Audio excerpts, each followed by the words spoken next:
छोटा अरविंद राजभर को जिस तरह से डिप्टी सीएम ब्रजेश पाठक ने मऊ में बीजेपी कार्यकर्ताओं के सामने माफी मंगवाई, उसके लिए क्या रिएक्शन है? उन माफ़ी नहीं, पूरे राजभर समाज को अपमानित किया है। और कहते धर्म और अधर्म के बीच चुनाव है। कल गाजीपुर से प्रत्याशी बनाया गया पारसनाथ राय ने कहा कि नंदवंशों का नाश कैसे किया जाता है, हम बहुत अच्छे से चाणक्य का शिष्य। अब देख लीजिए उनकी बीजेपी 400 का दावा कर रही है, कितनी सीटें आप लोग जीते? देखिए कस लिया। बसपा से भीम राजभर ने आए हैं प्रत्याशी आजमगढ़ से, कितना? देखिए उसका कोई प्रभाव इसलिए नहीं पड़ने वाला है। राजभर समाज यानी सर्व समाज के लोग बड़े पैमाने पर इंतजार कर रहे हैं 25 मई कितनी जल्दी आए और हम साइकिल के सामने बटन दबाकर भाई धर्मेंद्र यादव को लाखों लाख वोट से जिताकर इंडिया गठबंधन की सरकार बने। और सिर्फ मैं हूं आपके साथ कृष्णा, हमारे साथ पूर्व मंत्री विधायक रामाचल राजभर जी जो आजमगढ़ में धर्मेंद्र जी की कैंपेनिंग में लगातार लगे। सर, कैसा चल रहा चुनावी माहौल आजमगढ़ में?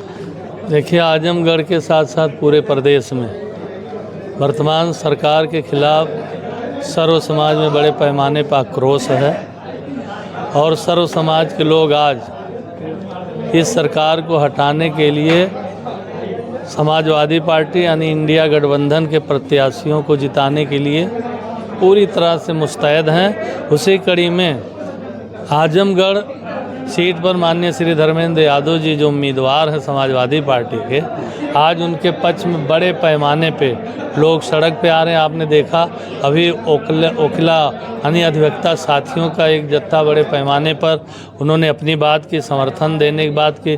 फिर आप देख रहे हैं हमारे शर्मा भाई और सलमानी भाई सारे लोग लगकर और राजभर समाज यानी सर्व समाज के लोग बड़े पैमाने पर इंतज़ार कर रहे हैं 25 मई कितनी जल्दी आए और हम साइकिल के सामने बटन दबाकर भाई धर्मेंद्र यादव को लाखों लाख वोट से जिताकर इंडिया गठबंधन की सरकार बने और श्री मोदी जी को उखाड़ फेंकने के लिए सब लोगों ने कमर कस लिया। सर, बसपा से भीम राजभर ने आए हैं प्रत्याशी आजमगढ़ से, कितना? देखिए उसका कोई प्रभाव इसलिए नहीं पड़ने वाला है। वो किसी भी समाज के लोग हैं, आज सब इस सरकार से बिल्कुल परेशान हैं, चाहे महंगाई हो, बेरोज़गारी हो, भ्रष्टाचार हो और हमारी बहन बेटियां सुरक्षित नहीं, तो चारों तरफ हाहाकार मचा है। केवल झूठ और फरेब पे सरकार 10 साल निकाल दिए। अब इनके झूठ फरेब में कोई भी आने वाला नहीं है। सब जान रहे हैं कि इनके कथनी करनी में ज़मीन आसमान का अंतर है। इन्होंने अपने शासन काल में यानी 10 साल में एक भी जनहित का कार्य नहीं किए हैं और जितने जनहित के मुद्दे हैं इनके एजेंडे से गायब है। केवल बस हमें धार्मिक उन्माद फैलाकर हिंदू मुसलमान करके हमें लड़ाने का काम करते हैं। अब सब जनता इनके हर कार्य को समझ चुकी है, अब इनके झांसे में आने वाली नहीं है। सर, बीजेपी कहते धर्म और अधर्म के बीच चुनाव है। कल गाजीपुर से प्रत्याशी बनाया गया पारसनाथ राय ने कहा कि नंदवंशों का नाश कैसे किया जाता है, हम बहुत अच्छे से चाणक्य का शिष्य। अब देख लीजिए उनकी मानसिकता क्या है।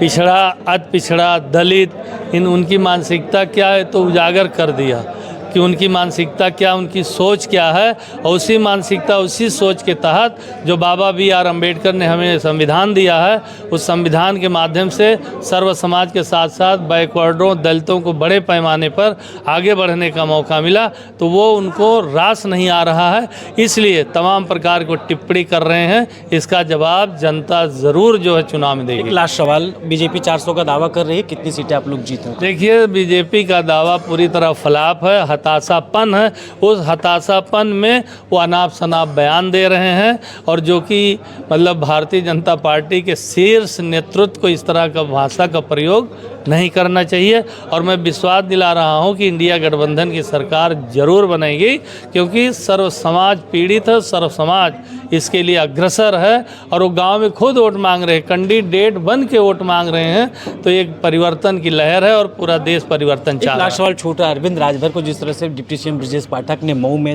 बीजेपी कार्यकर्ताओं के सामने माफ़ी मंगवाई, उसके लिए क्या रिएक्शन है? उन माफ़ी नहीं, पूरे राजभर समाज को अपमानित किया है और पूरा राजभर समाज इस लोकसभा के चुनाव में अपने अपने लोकसभा के इंडिया गठबंधन समाजवादी पार्टी के उम्मीदवारों को एक एक वोट साइकिल पे बटन दबाकर जिताकर इसका बदला लेगा, क्योंकि बड़े पैमाने पर उन्होंने अपमानित करने का काम किया है। बहुत बहुत धन्यवाद। हमारे साथ रामाचल